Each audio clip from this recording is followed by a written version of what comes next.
I find my ex-husband too talkative. After the divorce, I simply found myself a mute boyfriend. The little mute guy is young and obedient, and he really wins my heart. One day, I went to his school to pick him up. But I overheard a conversation he was having with his roommate. "Derek, how long are you going to keep pretending?" "Until I get bored." As soon as I entered the men's dorm, I heard someone teasing him. "Derek, what's it like pretending to be mute while flirting with your aunt?" I instinctively stopped in my tracks and stood at the door. After a long pause, a deeper voice replied. "Just like that." Through the crack in the door, I saw a tall guy sitting casually on a stool with his legs crossed. His eyelids were half lowered, revealing a very handsome face. "When are you going to break up? Doesn't it feel uncomfortable not talking to her every day? Does it make you uncomfortable talking every day?" He was fiddling with his phone, his expression full of impatience. "I'll say something when I get bored." I didn't say anything, pretending I didn't hear, and turned around to walk back downstairs. I sent him a text, "I'm here, where are you?" His reply came quickly. "Got it, I'll be right down." In just a few seconds, a figure came running out of the dorm building. Derek was still wearing the same black hoodie. But the look of annoyance had faded, replaced by a bright, cheerful face. He flashed a smile and walked up to me, then looked down and typed on his phone. "Have you been waiting for long?" "No, not too long." He looked at me for 2 seconds, blinked, and typed again. "Are you upset? Did waiting make you frustrated?" I turned my head and looked at the boy holding his phone, trying to please me cautiously. I sighed and said, "No, just work stuff." He lowered his eyes, looking a bit disappointed. His expression was so different from the one I just saw in the dorm. It made me wonder if that whole scene had just been my imagination. He obediently sat in the passenger seat and suddenly remembered something. "Can you wait a few more minutes for me?" I nodded, and the boy immediately opened the car door and ran out. While waiting for him, I hesitated for a moment, then opened Edgar's contact. "You mentioned you have a nephew, what's his name?" Quickly, someone I hadn't heard from in a long time replied. "Edgar, Derek." "Edgar, what's up?" I was about to reply when the car door opened. I quickly stuffed my phone into my pocket, it was Derek. He shoved his hands in his pockets, buckled his seatbelt, and then pulled out a lollipop. Strawberry flavored. He pushed it toward me. "Is this for me?" The boy nodded, not angry anymore, okay? I was a student on Edgar's scholarship. I married him only because he needed me. He needed a compliant, obedient wife to deal with his father, pressuring him to get married. And I was the easy pick. When I was with him, I rarely got the chance to understand his family. But I did have some impression of this nephew, who was always kept away from the family. A playboy. A wild young master, who even Edgar couldn't control when he went off the rails. This grand ancestor was now sitting beside me, acting all obedient. I found it pretty interesting. When the car stopped at a red light, I looked at him. "Kiss me." The boy froze, then his eyes gradually darkened.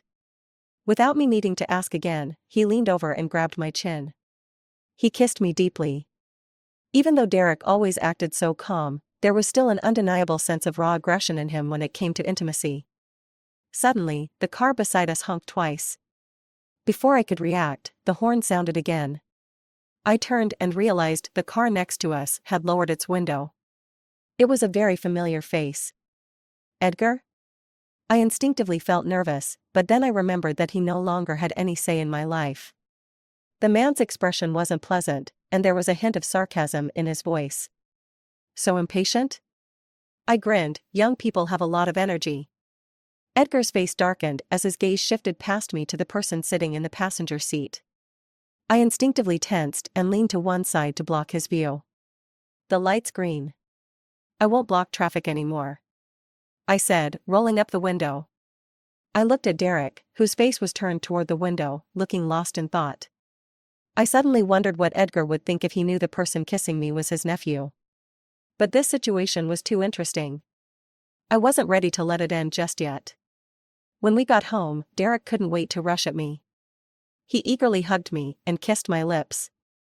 "I don't like him." "Who?" "Your ex-husband." I leaned closer and brushed against his ear. Funny, I don't like him either. He picked me up with one arm and tossed me onto the bed. I gasped and clung to his neck. He smirked silently, his eyes flashing with pride. I suddenly remembered what his roommate had asked him earlier. "What's it like hooking up with your aunt?" He had said, just like that. But I was different. Hooking up with my ex-husband's nephew. That feeling was pretty damn satisfying. Edgar used to be wild. But his wildness came from being in control. He only took, I never felt like I could enjoy it. But Derek was different. I knew he was trying to please me. This feeling of pleasure peaked after I learned his true identity. Just as he was about to impatiently get things started. The doorbell rang. Ignore it. Soon, the doorbell turned into the sound of a phone ringing. It should be something important. I patted Derek's head soothingly. With one hand, I grabbed my phone.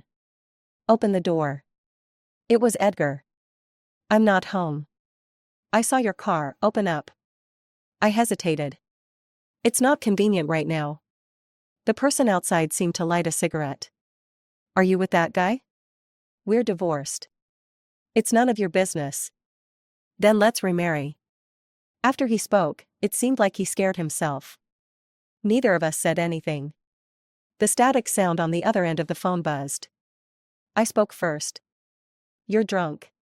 Have your assistant take you home. Open the door first. It's really not convenient. Your courage is growing." Then, as if he thought of something, he sneered. "Wait, I almost forgot. You kissed me when I was drunk and pretended to be crazy, asking me to marry you. Your courage has always been big." The call ended. I was still caught in the words Edgar had said. Back then, I really did love him. The first time I met Edgar, I had just passed the college entrance exam. I bravely went to his company to meet the person funding my studies. Falling for him seemed like the natural thing to do. I never imagined I'd marry him one day. After marriage, I lived in the pink bubble I had created, thinking my love could sustain the relationship. Until Sally appeared, shattering my dream. "Megan?" A hand reached from behind me. I turned. Derek was standing right behind me. Suddenly, I felt very curious if he knew the real reason Edgar and I divorced was because of another woman. What would he do? Would he still pretend to be mute to seduce Sally? That mute act was getting old. Maybe he could pretend to be a cripple instead. I couldn't help but laugh at the thought. I patted Derek's cheek. "I'm not in the mood right now, maybe another time." Then I stood up and put on my robe. I didn't notice the complicated look on Derek's face. At night, I was drifting in and out of sleep when suddenly I was jolted awake by vibrations. It's just you left tonight. The girls coming are smoking hot. Don't want to have a drink? It was then that I realized. I was holding Derek's phone. From the bathroom came the sound of a shower, so I placed the phone back on the bedside table. Not long after, Derek came out. He tiptoed over to my side, trying not to wake me, and picked up the phone, scrolling for a moment before casually tossing it aside as he put on his jacket. I pretended to have just woken up and opened my eyes. "Going out?" The professor needs me for something, I have to go back to school." "Now?" "It's almost midnight." Derek shrugged with a helpless look. I inwardly sneered. This rich young master really should have become an actor. I held back the urge to roll my eyes and patted his head soothingly. "Almost graduated, no rights, I get it." A few minutes after Derek left, I slowly got up, grabbed the car keys, and followed him out. Not that I had anything in particular to do, but I was curious. What was the real Derek like, behind the act of being obedient and playing the martyr? After all, the first time I met Derek, it was in the hospital. I had just finished surgery, was moving slowly, and needed some help. Derek had come to apply for the caregiver job. At first, I was hesitant. It wasn't because he was a deaf-mute, but because I wanted a female caregiver. But the boy was very eager. I'd been taking care of my mom since I was a kid, I have plenty of experience. I promise I can do everything they can do, just as well. I have to admit, at that moment, I softened. I didn't have a father. My mother was paralyzed, and I had taken care of her just like he did. If it weren't for Edgar's financial help, I probably wouldn't have been able to finish high school. So, I kept him on. Just as Derek had said. He was obedient, diligent, and considerate. Other caregivers would take any opportunity to slip away and rest. But Derek stayed by my side day and night. When I was feeling down, he would do everything he could to cheer me up. At that time, I had no appetite, and this guy would cook for me. He'd arrange the meals into various cartoon characters, coaxing me to eat just one bite. The nurses would laugh, telling me, "He's treating you like his girlfriend." So, it was only natural that we eventually became a couple. During this time, I never doubted Derek's identity. He often couldn't help but sign to me. Sometimes when he was in the mood, I'd let him teach me a few signs. Even in the most intimate moments, he never made a sound. He would just look at me with his wet eyes, like a content little puppy. Of course, the reason I never doubted him was because what kind of playboy could be this patient? I used to be a regular at bars. Most of the time, it was Edgar who took me. He would drink, and I'd drive. Then, on the way back, in his car, we'd do all sorts of ridiculous things. Shaking off the past memories, I was about to search for Derek's private room, when suddenly, a hand grabbed my arm. "Here to see me?" I looked up and saw Edgar standing in front of me. "You didn't want to see me earlier, but now you're rushing over. What's this? Playing hard to get?" "I'm here to find my boyfriend." I avoided his intense gaze and turned to leave. But he tightened his grip on my hand and pulled me into a men's restroom stall. "Edgar. If you yell louder, you'll bring everyone over." I glared at him. He rubbed his thumb across my lips. "So, did he kiss you here today?" "None of your business." "Let go of me. You're showing your claws now, huh? You've changed a lot since the divorce." Edgar sneered. "Break up with him." "Why should I?" "Megan, you should know I don't like others touching my things." His finger traced my face. "There's a limit to how unreasonable you can be. Don't dance in my danger zone." I was about to argue when he continued. "When I agreed to the divorce, it was to fulfill your wish, but that doesn't mean you can escape my control. I've given you too much freedom this past year, and now you've forgotten who you belong to." Edgar was domineering, looking down on me from above. If he wanted, he could make all my efforts at work and in life amount to nothing. But why? Why did the person who betrayed our marriage have the audacity to say such things? "You already have Sally. Isn't that enough for you?" Mentioning her name, Edgar frowned in disgust. "I told you, there's nothing between us." "Nothing? Your kissing pictures with her are all over the news." "Yeah, it was just a kiss." "Does that really make you angry?" It made no sense. What a jerk. I didn't want to hear any more of his words, so I forcefully yanked my hand free. Just then, I heard a man's voice outside. "Little uncle, you done yet?" I froze. Was that Derek? Edgar was about to open the door when I yanked him back. He raised an eyebrow at me, and I avoided his sharp gaze. Edgar didn't move. Through the door, he asked, "Is there something wrong?" On the other side of the wall, Derek's impatient voice came through. "Going back, driver, let me borrow him." "So early?" "Yeah." Edgar made a call to the driver, and Derek left shortly after. As he was leaving, he whistled. "Have fun." I looked up and met Edgar's thoughtful gaze. "You know Derek?" "I don't." "Why avoid him? A man and a woman in a men's restroom stall, Mr. Edgar has no shame, but I do." With that, I kicked the door open. This time Edgar didn't try to stop me. Derek had been driven home by Edgar's driver. That meant he wasn't coming back to my apartment. After all, the driver knew exactly where I lived. He had concealed his identity to get close to me, probably so Edgar wouldn't find out. I didn't hurry home. Instead, I took my time strolling down the street. It was late, and only a few cars passed by. The billboards on both sides of the street were unusually bright in the night. Sally's face stared at me in ultra-high definition. Her words echoed in my ears. "If it weren't for Edgar, someone like you wouldn't even be worthy of carrying my shoes." I had once felt smug. So what? He'd rather marry someone like me than you. But later, videos of her kissing Edgar spread all over town. I begged Edgar to clarify his relationship with her. But he said, "Can't you stop being so childish?" That's when I finally woke up from my illusion. Yeah, they were upper-class people. Sally had grown up with Edgar as his little sister. A big star he had elevated with his wealth. And I was just Edgar's wife, kept at home. Since our marriage, I didn't even know who his nephew was. It wasn't that I didn't care, it was that Edgar never gave me the chance. Maybe to him, I was just a dog to relieve his desires. We'd had a cold war until the divorce, and Edgar still thought I was being unreasonable. He always believed I'd regret it one day. And I did regret it. Regret not leaving him sooner. As I was almost home, I got a message from Derek. It was a selfie of him lying on his dorm bed. Derek, lying down. Life really is like a play, all about acting. I pretended to be clueless, just finished up, huh? Derek, yeah, the professor made me do the grunt work. Then Derek sent a photo of himself in bed. Derek, miss you. I smiled a little, be good, I'll feed you next time.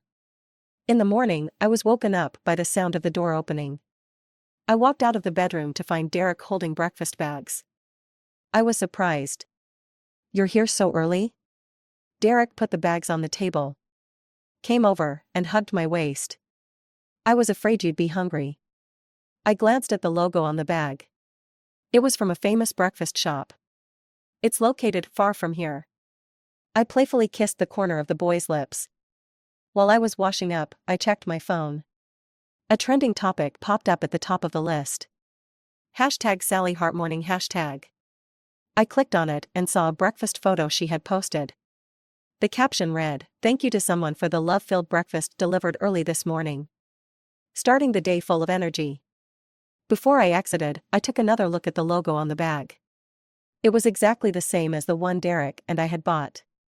A coincidence? The breakfast suddenly didn't seem as appetizing. When I came out of the bathroom, Derek was waiting outside like a guard. He looked a little uneasy, with a subtle tension about him. "Do you have something to say?" Derek nodded and raised his phone in front of me. "Next week, I need to go to City A. Is this another work thing arranged by your mentor?" "No, I'm going to see a doctor." I raised an eyebrow, and he continued typing. "I found a doctor who can treat my throat, and the doctor says there's hope for me to speak." In that moment, I almost couldn't hold back my laughter. I had been curious about how Derek would confess everything to me. And this was the outcome? I cleared my throat and said, "That's great. Do you need me to come with you?" Derek's gaze shifted, and he quickly typed again. "No, you focus on your work. I'm afraid I won't get better. If you're with me, you might be upset." "It will be fine, you'll get better. You're a perfectly healthy person. How could you not get better?" But after thinking for a moment, I added, half-heartedly, "Even if you don't get better, it's okay, I won't mind." Surprisingly, Derek seemed to be touched, pulling me into a tight hug. Derek had class in the morning, so after a bit of cuddling, he left. Only a few minutes after he left, the doorbell rang again. "You forget something, mm." My mouth was covered. I was suddenly enveloped by a familiar scent. I pushed the person away with force and wiped my mouth frantically. "Edgar, what the hell are you doing so early? Who was that leaving your place just now?" "No one left my place." "Do you really think I'm an idiot? Since you know, why are you asking? Do you even know who he is?" "Thanks to you, I found out a few days ago." Edgar squeezed my hand tightly. His eyes turned red. "How dare you?" This was the first time I'd seen Edgar lose control. I stared at him. "How dare I? Why don't you go ask him, how dare he? I'd been with you for 7 years. If you had ever treated me with sincerity, if you had ever introduced me to your family after marriage, I would never have had the chance to agree to him." We stared at each other angrily, and as I thought about the past, my chest tightened slightly. Suddenly, he softened, pulling me into an embrace. His lips brushed against my right ear. "Break up with him, okay? I'll pretend I don't know." I suddenly found it extremely amusing. "I won't break up with him. Right now, I'm no one to you." Who I'm with has nothing to do with you. Edgar pressed his lips together, trying to control his anger. What do you want? Money? I can give you that. Or status? Do you think he'll marry you? I've been through marriage once, do you think I care? Then why? Are you trying to get back at me? Hearing this, I laughed. Mr. Edgar, you're asking the wrong person. The one you should be asking is Derek. What's his real reason for getting close to me? Edgar's expression became complicated as he reached out to stroke my cheek. You've grown up. I stared at him, silent. After a long pause, his hand tightened slightly. He grabbed my chin and kissed me again, disregarding my will. Without hesitation, I bit down hard on his lip. The man pulled back in pain. He rubbed his bleeding lip and suddenly smiled. Now, you've made me start regretting giving you freedom. Believe me, you'll willingly come back to me. After Edgar left, I collapsed onto the floor, my legs going weak. I took several deep breaths to calm myself. Just when I thought Edgar would make some kind of move next, I braced myself for a battle. Unexpectedly, Edgar didn't show up again. The day Derek left for City A, I received a message from the boy. Derek, I'm on my way. Wish me luck.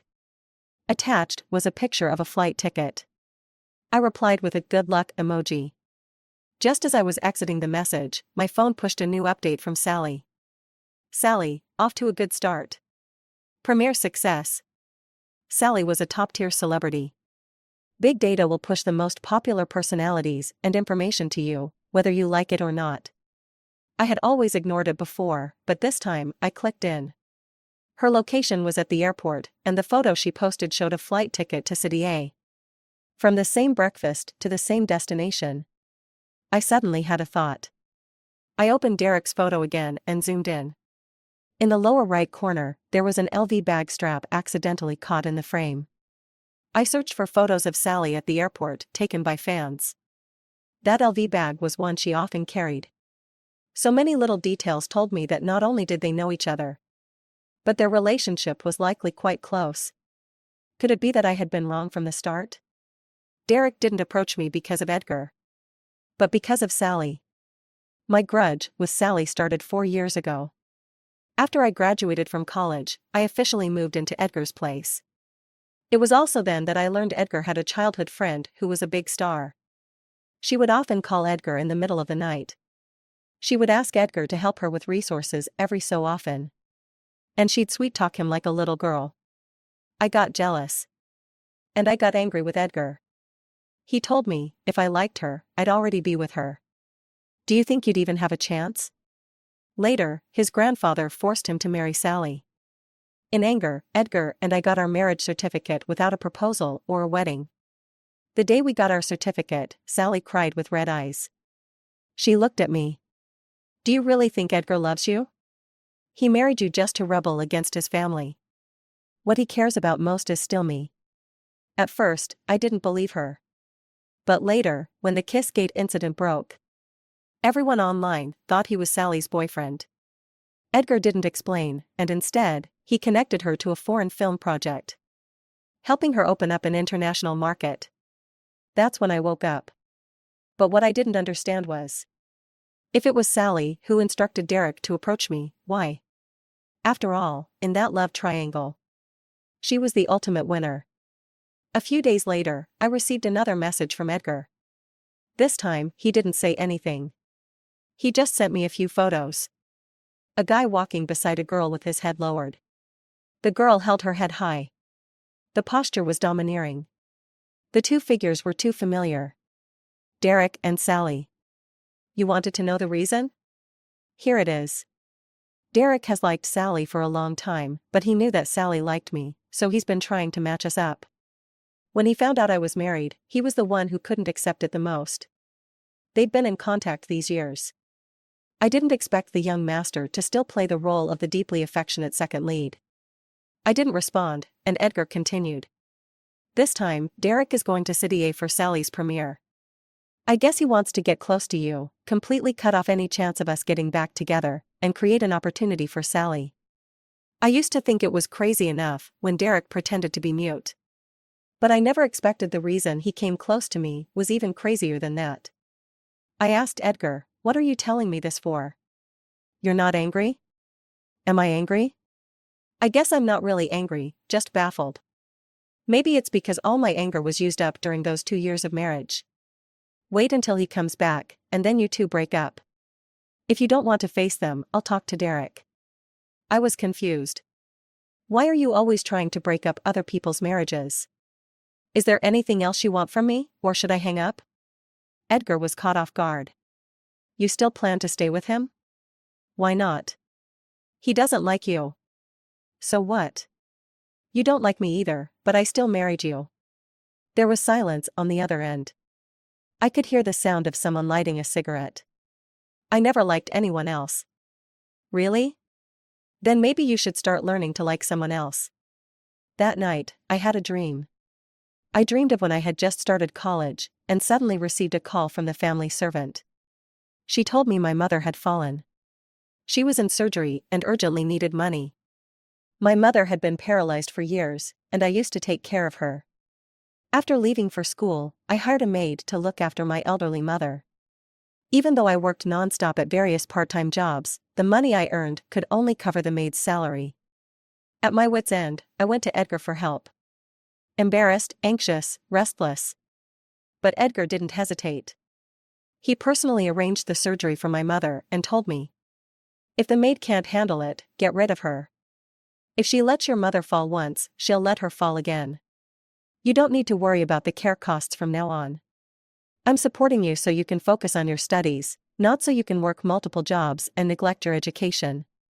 From then on, in addition to my tuition fees, Edgar also covered the cost of my mother's care. Later, I gathered my courage and confessed to him. He said, "Sure, I like obedient ones." I stayed with him for 7 years. Later still, the dream turned into a series of waiting. It became my birthday, but he went to Sally's launch event instead. It became our wedding anniversary, and he didn't come home all night. I was grateful to Edgar. I loved Edgar. But I also hated him. It felt like I was trapped in a dream, unable to wake up. In the haze, it seemed like someone was suddenly calling my name. "Megan, Megan?" Then I was picked up. "Edgar, what are you doing here?" As I spoke, I realized my throat was terribly dry. "You wouldn't pick up the phone, I was worried something happened." "You have a high fever. You need to go to the hospital." So I had a fever. No wonder I felt so hot all over. When Edgar carried me out, it suddenly hit me. My front door was gone. Edgar's face was expressionless. I couldn't get in, so I had someone tear it down. Once my temperature went down, I began to feel my mind clear up. Edgar sat beside my hospital bed.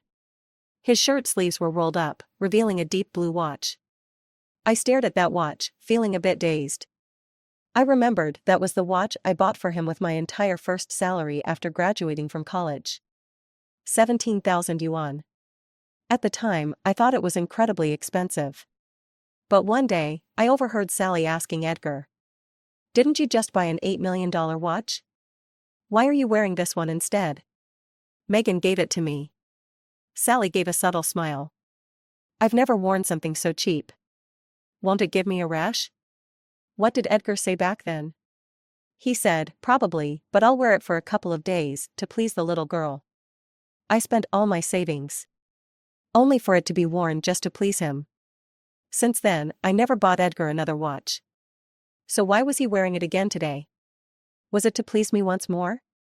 But unfortunately, I was no longer that little girl. Is this what you mean by taking care of yourself? Passing out at home? When I woke up, Edgar immediately started questioning me. "It's just a fever." "A fever can kill you." Edgar paused for a moment. "After you're discharged, move in with me. I'll have my assistant pack your things." "No." "Is it because of Derek again?" I didn't respond, so he asked again, "Or is it because of Sally?" He was frustrated. "What do I have to do for you to believe there's nothing between me and Sally?" "It's simple. You make her disappear from the public eye." "Can you do that?" "Impossible." Not to mention the long-standing business dealings between our families, but Sally's company is half owned by me. Edgar was irritated. I didn't just do nothing about it. I sent her abroad, wasn't that enough? I scoffed. Sending Sally abroad to shoot films for a year. And that was called handling it? I didn't want to speak anymore. Edgar wasn't happy. I don't understand.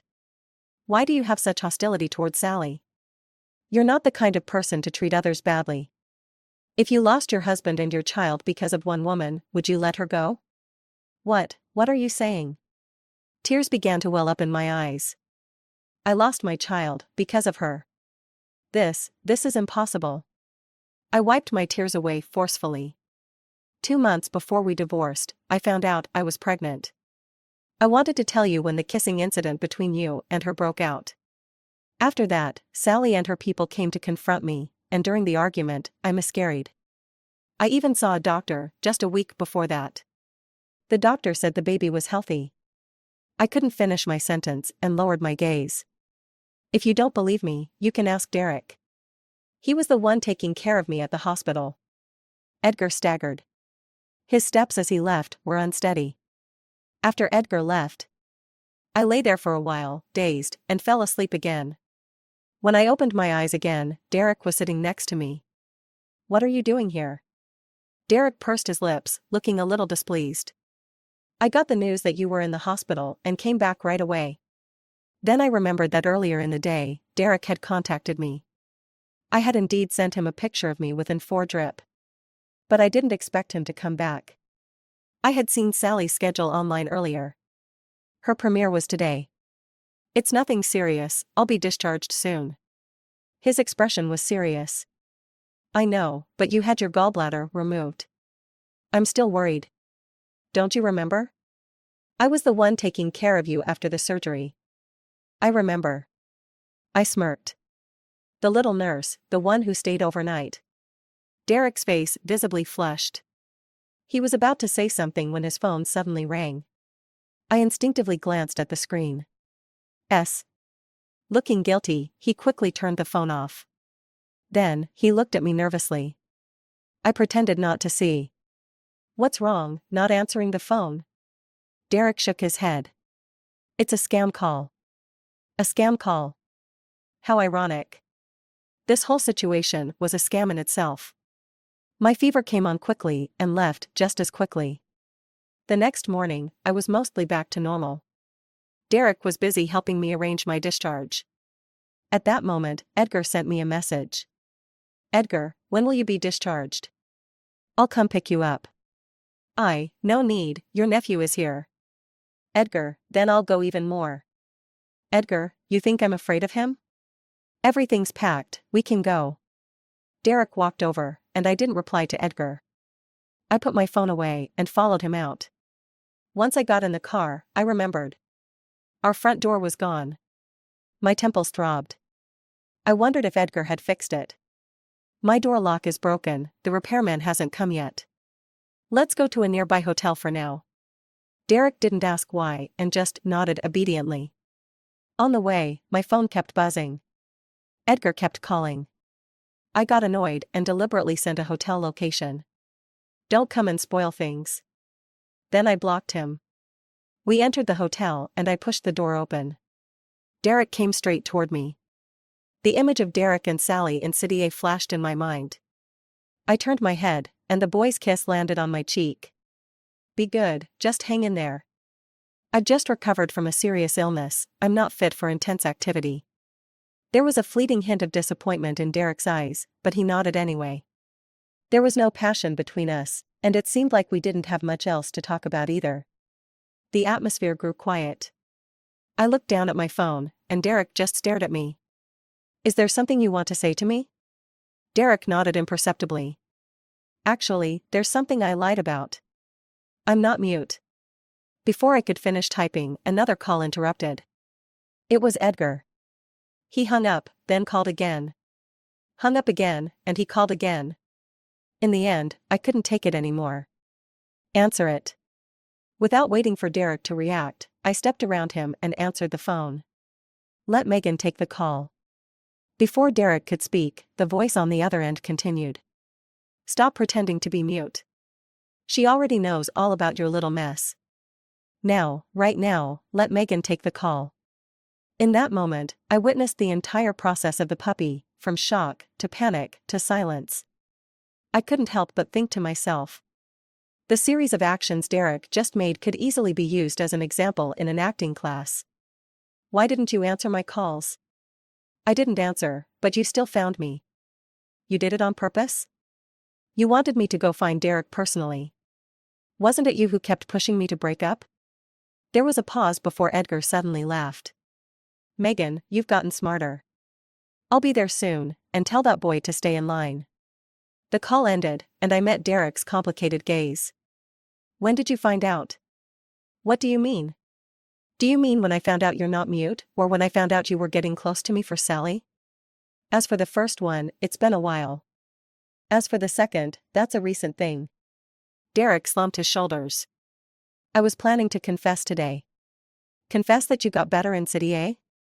No, The boy tugged at his hair, in frustration. Let's get married. We both fell silent at the same time.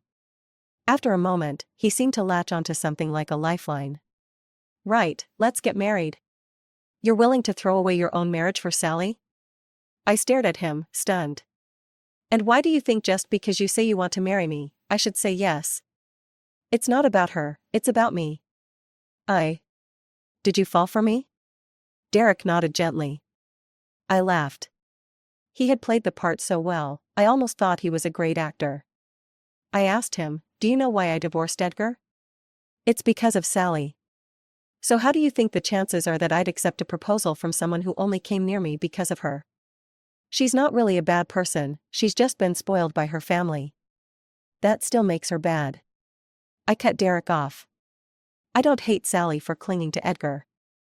It takes two to tango. But what she shouldn't have done, what she absolutely shouldn't have done, was to involve my mom. At that time, Edgar and I were about to get married.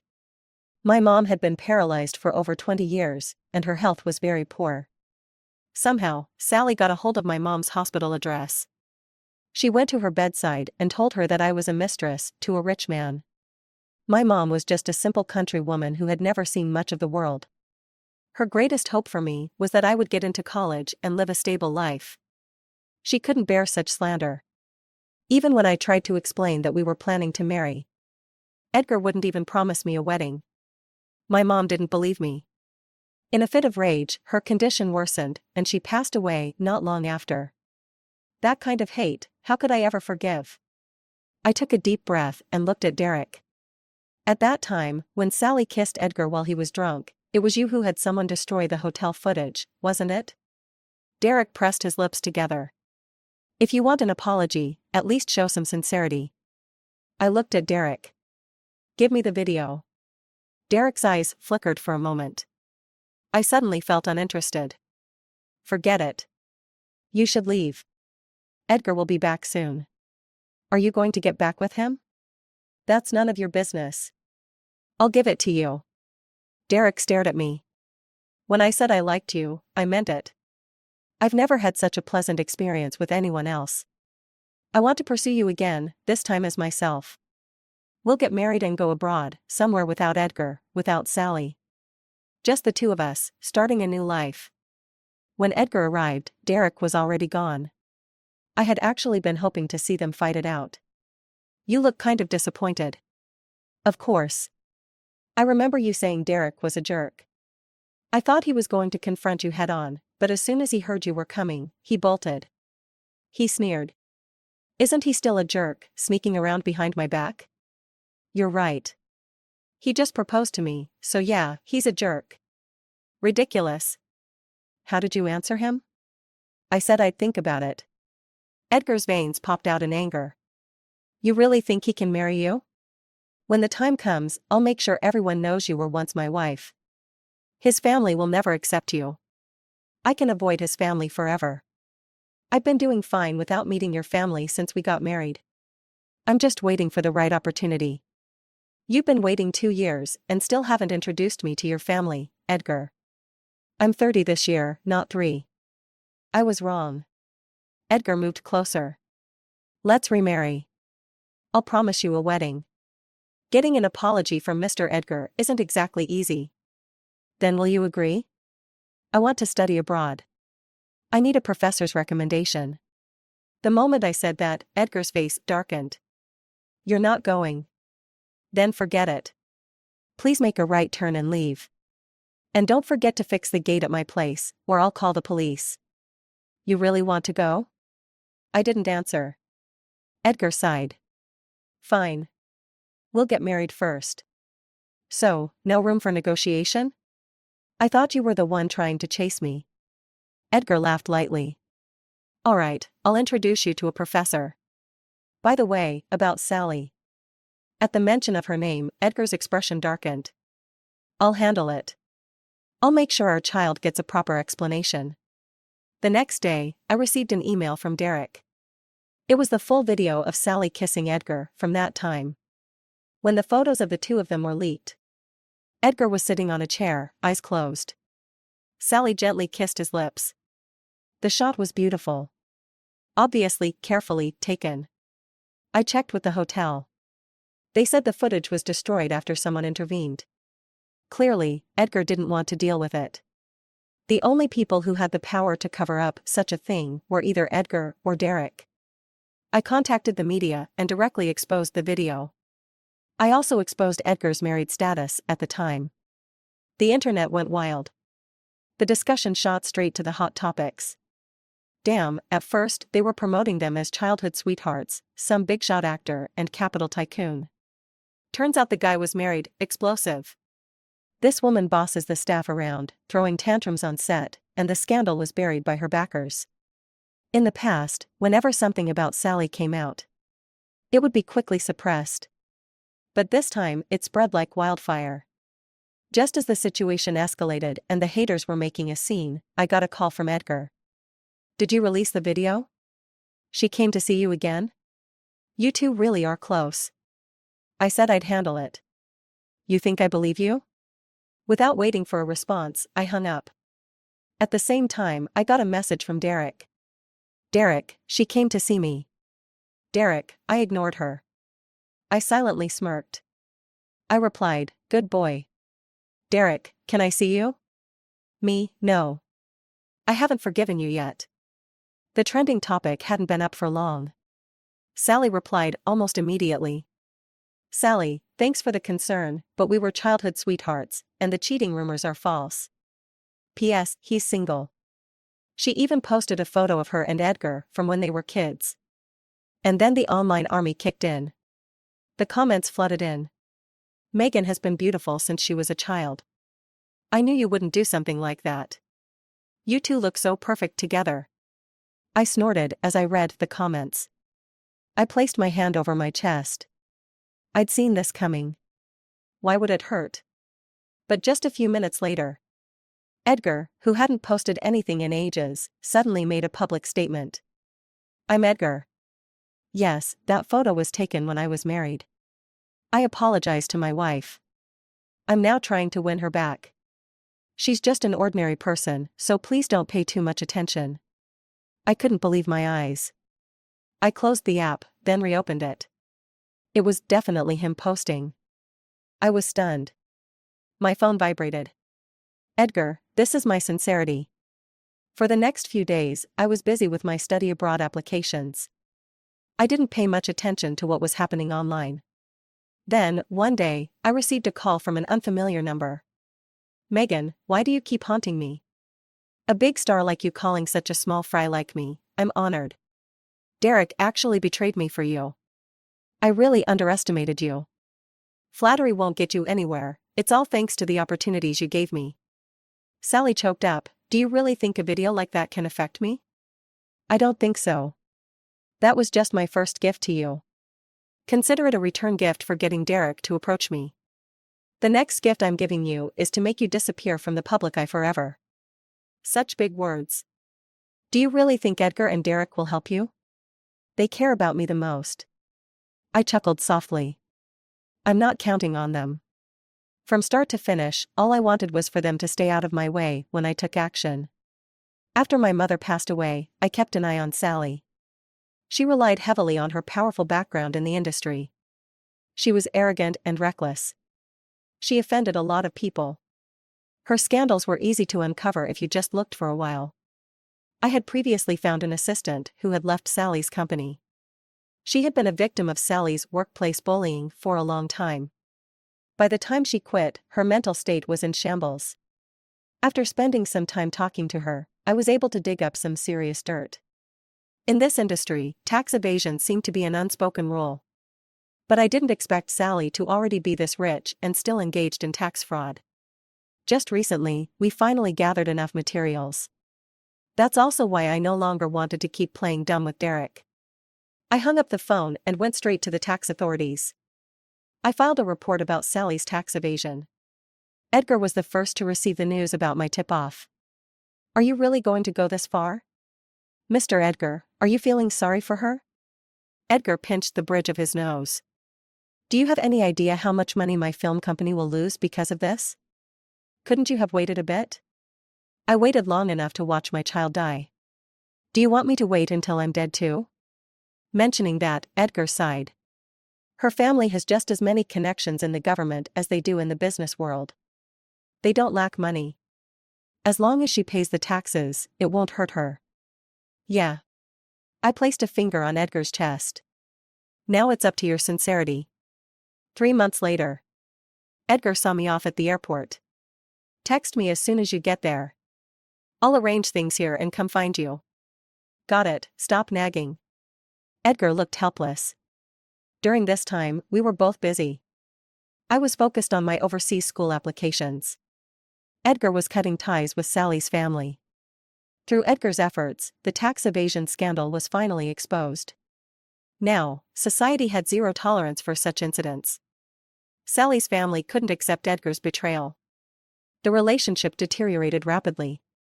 Several companies under Edgar's name were hit hard. At the same time, news about Derek and me spread to the G and Ming families. Derek was sent abroad. Naturally, he refused to go. On the way to escape, he had a car accident. I visited him in the hospital. The boy had his right leg heavily casted. When he saw me, his eyes began to redden. "I miss you so much." I looked at Derek but didn't respond to his whining. Instead, I said, "Take care of yourself." He was silent for a long time before asking me, "Did you ever like me?"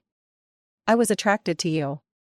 He was handsome, had a great body, and pretended to be so gentle and considerate. Who wouldn't be attracted? But what does that matter? I smiled. There are plenty of young, good-looking, gentle people in the world. Even without you, I would have fallen for someone else.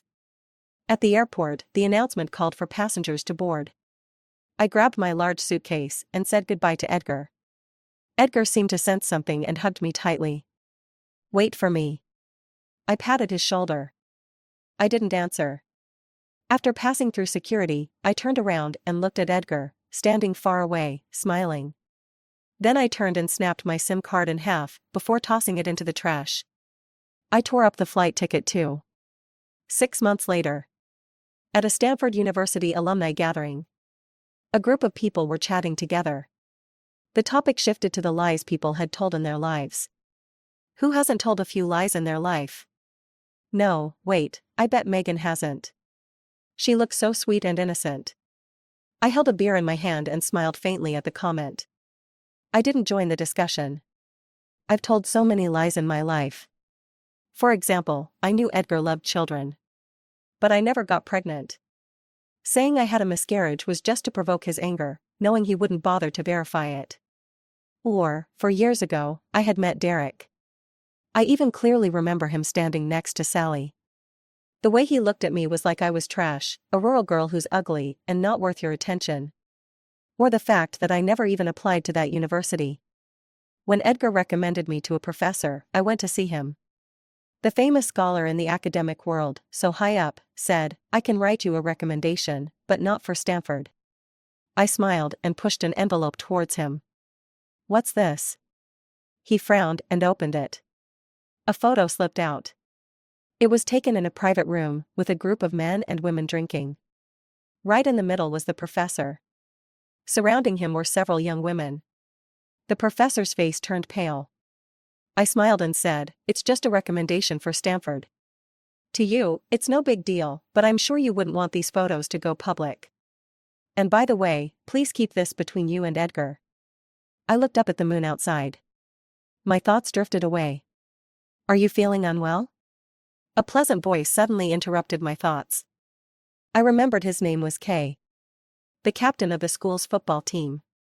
He was handsome, and I knew many girls liked him. I smiled lightly. "No, just drunk."